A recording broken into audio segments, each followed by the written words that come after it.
Here you can see it using our planet as an example. That's why planets are hollow, because of the way the vortices are created. They etch out a central point. If you were ever to watch rocks be created, you would see how they align to this gravity field, and you'd also notice how those vortices are.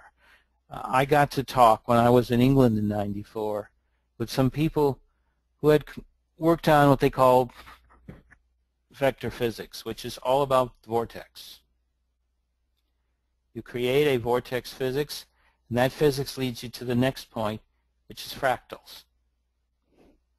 Fractals and vortexes create everything in this universe. It is part of an incredible energy, and this incredible energy creates special attractions. And this is what can be called, based on a local amateur scientist in this particular continent, the Hutchinson effect. And gravity is not uniform, and the same thing happens on ships. It's not uniform.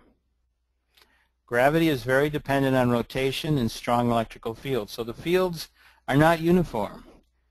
Because of that, the mass cons, the masses of concentration of gravity, is not unique.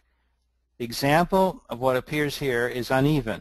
It's a randomness in nature, actually an ordered randomness. And here you see it in our planet here rotating around. The red points are high concentrations, the blue points are low concentration. Look at all of that. Isn't that cool? And that's how it works. When we send up satellites that measure the magnetic fields and the gravitational fields, guess what? They match up. Now, this life core of a planet, which we just described, is where we will live. This is what we call the life core of the planet. This is the central sun, once again using Earth as our example. This is the planetary wall. As I said, everything to the outside stays the same. You can walk from here to here. You're in the same direction. You walk inside, and everything is like with Australia. You're down under, and everything is perfect. You walk with gravity exactly the right way. Now, if you look at all of that, you then notice something else when you get into Earth. These crystal cities, these cities of light.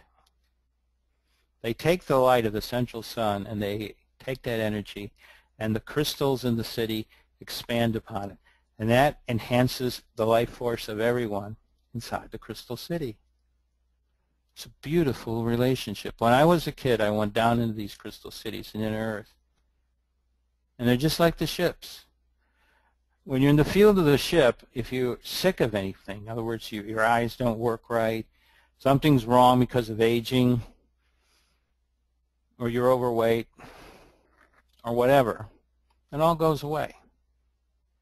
Because within that field, it shifts everything to being in perfect health.